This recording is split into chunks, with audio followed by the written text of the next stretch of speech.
मैं जेल में था ना, तो हम 4 आदमी थे जेल में, एक कमरे में। हम बाजमात नमाज पढ़ते थे, बल्कि जुमा भी पढ़ते थे। पहला जिस दिन मुझे जिन्होंने जेल में किया है, उस दिन तो पुलिस स्टेशन में रखा था, उस दिन जुमा था, ठीक है।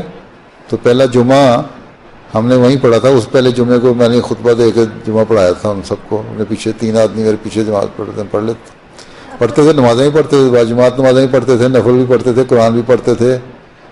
बैठे हुए थे पहले, काम तो कोई था नहीं, हैं।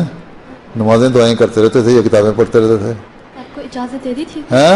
इजाजत आपको दे दी थी? हाँ, इतने जेलर इतने शरीफ थे, वो बेचारे बड़ा एहतराम करते थे।